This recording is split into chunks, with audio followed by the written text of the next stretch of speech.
আমাকে বিয়ে করবে না কিন্তু আমার বেবি নিতে চায় কারণ আমি সুন্দরী এবং ব্রিলিয়ান্ট। এই একটা মেয়ের জন্য ভেরি শেমফুল এবং সেটা অ্যাকসেপ্ট করা তো আরো শেমফুল। বিয়ে করো না এখনো, রাইট? তো মেয়েদের দোষ খুব কম থাকে ওইখানে, ছেলেদের দোষই ম্যাক্সিমাম থাকে। এর কাছাকাছি গিয়ে তুমি ফিরে আসছো। আমি নিজেই ভায়োলেন্সের শিকার হয়েছি, রাইট? তখন যেখানেই যেতাম I got the marriage proposal. তার বাবা ছিলেন একজন আমলা। আমরা মানে ভাত কাপড়ের জন্য তো আসলে কেউ বিয়ে করে না। ফার্স্ট মিটে আমার তাকে একদমই ভালো লাগেনি। গাড়ির বাইরে দাঁড়িয়ে সিগারেট খাচ্ছেন।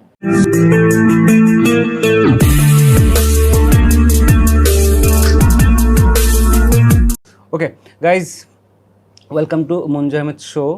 আমার সাথে আছে আমার গেস্ট, ওর নাম হচ্ছে নাজনীন।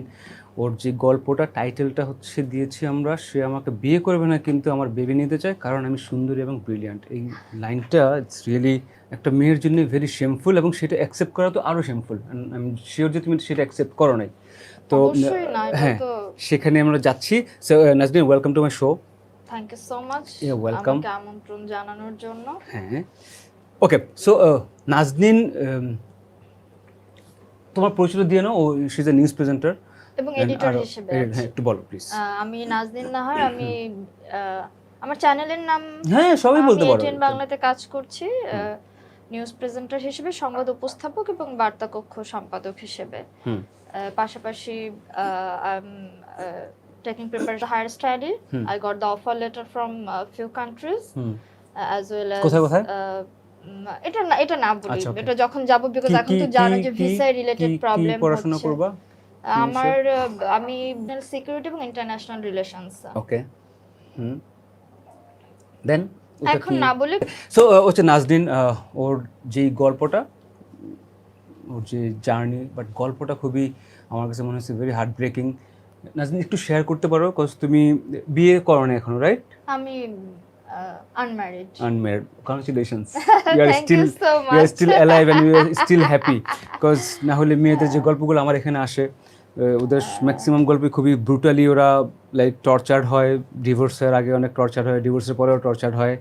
অ্যান্ড সেগুলো শুনে আমার তো খুবই রাগে গা জ্বলতে থাকে, মনে হয় যে ছেলেরা তো বাজে কেন।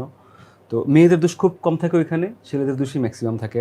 সো তোমার গল্পটা বলো। তোমার গল্পটা আমি একটু শুনছি, আমি চাচ্ছিলাম তুমি আমাদের অডিয়েন্সের সাথে আমি শুনবো, আমি পুরোটা শুনি। প্রথম যেই বিয়ের কাছাকাছি গিয়ে তুমি ফিরে আসছো, এটার প্রথম জার্নিটা, আমি আসলে বিয়ের কাছাকাছি যাইনি, আমাকে ম্যানিপুলেট করা হয়েছিল। প্রথম থেকে বলো। হ্যাঁ, ওটা তুমি বলছো, বাট ওটা আমরা সবাই শুনবো। তখন এখানে নিকেতনে আমার অফিস ছিল। আমি একটা এনজিওতে কাজ করতাম, সেক্সুয়াল রিপ্রোডাক্টিভ হেলথ নিয়ে কাজ করতাম এবং হচ্ছে ভায়োলেন্স এগেইনস্ট উইমেন নিয়ে কাজ করতাম। এবং আমরা নিজেরা নারীরা, আমি নিজেই, চিন্তা করো তুমি, আমি নিজেই ভায়োলেন্সের শিকার হয়েছি, রাইট? আবার তুমি ওদের নিয়ে কাজ করো। আমি ওদের নিয়ে এবং খুব খুব আর্লি এজে আমি কাজ শুরু করি তখন।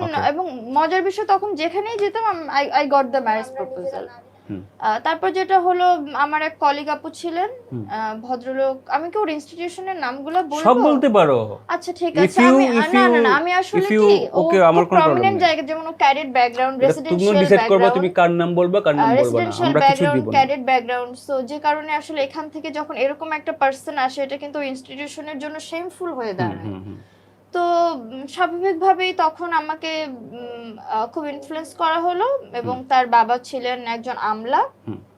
তো আমি স্টুডেন্ট যেহেতু ছিলাম, আমি কখনোই চাইনি যে গ্র্যাজুয়েশন, বিফোর গ্র্যাজুয়েশন এবং নিজেকে কোথাও না দাঁড় করিয়ে আমি আসলে বিয়ে করব। এটা আমার ছোটবেলা থেকে ইচ্ছে ছিল যে I want to create my own identity, then I will marriage someone যার সাথে আমার মিলবে, যেখানে, এবং ম্যারেজেরও তো কিছু এক্সপেকটেশন থাকে। অ্যাজ এ ওমেন আমি সবসময় চেয়েছি loyalty, respect, love and care, যেটা আমার, কারণ আমরা সেলফ ডিপেন্ডেন্ট, সব মেয়েরাই চায় এই জিনিসটা, রাইট? আমরা মানে ভাত কাপড়ের জন্য তো আসলে কেউ বিয়ে করে না, হয়তো অনেকেই করে, বাট তোমাদেরটা ডিফারেন্ট।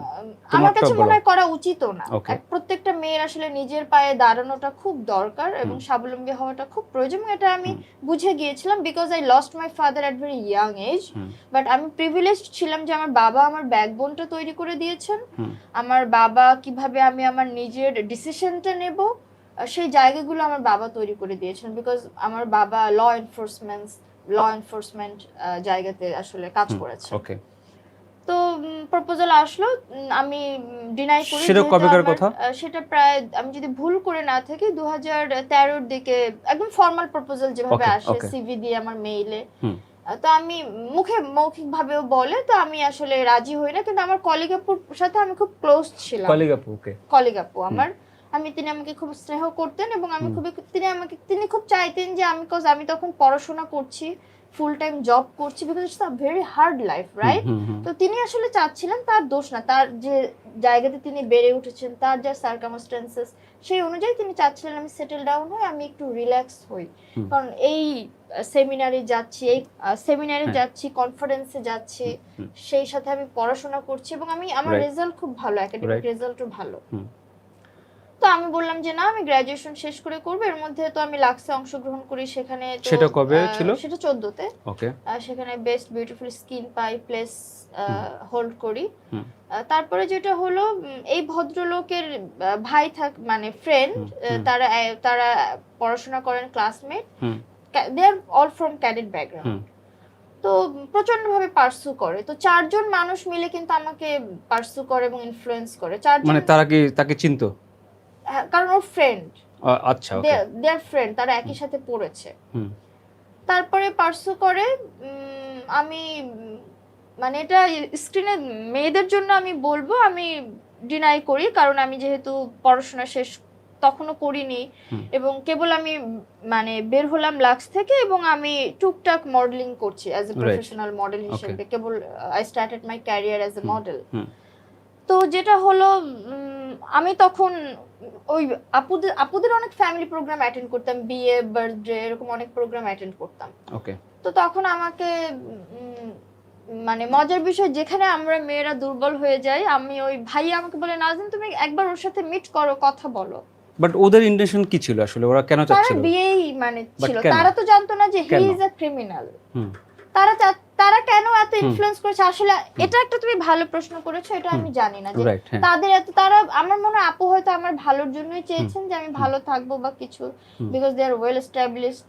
তার একাডেমিক রেজাল্ট হয়তো ক্যাডেট অবধি ভালো ছিল, এরপরে আমার মানে আমি তার সিভিতে যেটা দেখেছি, এরপরে সে সামহাও কোনো কারণে আর উঠতে পারেনি। তার মানে কোনো গ্যাপ তো অবশ্যই রয়েছে, কারণ ক্যাডেট ব্যাকগ্রাউন্ড থেকে কারো কিন্তু নর্মাল জায়গাতে যাবার কথা না। আমরা ধরে নিই যার ব্যাকগ্রাউন্ড হবে ক্যাডেট রেসিডেন্সিয়াল, ডেফিনেটলি সে একটা ভালো জায়গাতে যাবে। আমার বোনের ছেলেও মানে রেসিডেন্সিয়াল থেকে এসেছে এবং he is a captain in Bangladesh army. তো যেটা করলেন ওই ভাইয়া, যেটা বলেন যে Naznin he is a one women man, এটা আমি মেয়েদের উদ্দেশ্যে বলছি এবং তোমাকেও বলছি, যে জায়গাটা আমাকে ক্লিক করে। তখন বলে তোমার ডেট অফ বার্থ কত? আমি বললো এই সাল থেকে, ঠিক আমার জন্মের সালটা বলে যে এই সাল থেকে আমরা ক্লোজ ফ্রেন্ড। তখন আমি বললাম যে ওকে আমার নাম্বার দিয়ে, ঠিক আছে। এই কথা হলো ফার্স্ট মিটে। আমার তাকে একদমই ভালো লাগেনি, বিকজ এটা আসলে কিভাবে বলবো, এভাবে আমি বলতে অভ্যস্ত না কারো ব্যাপারে।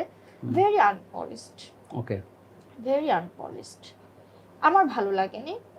এবং প্রথমে আমি যে দেখি তিনি গাড়ির বাইরে দাঁড়িয়ে সিগারেট খাচ্ছেন, যেটা আমার আরো ভালো লাগেনি। ওকে ফাইন, একটা মানুষ সিগারেট খেতে পারে, বাট এটা ফর্মাল ম্যারেজে আমরা আগাচ্ছি, ফার্স্ট দেখাই মানে সিগারেট নিয়ে আমি অভ্যস্ত না। আমি যেই ব্যাকগ্রাউন্ডে বড় হয়েছি আমি অভ্যস্ত না। আমার বাবা স্মোকার ছিলেন একদম অনেক আগে থেকে, কিন্তু আমি আমার পুরো জীবনে আমার বাবাকে স্মোক করতে দেখিনি ফ্যামিলিতে। এই কালচার আমি বিলং করি।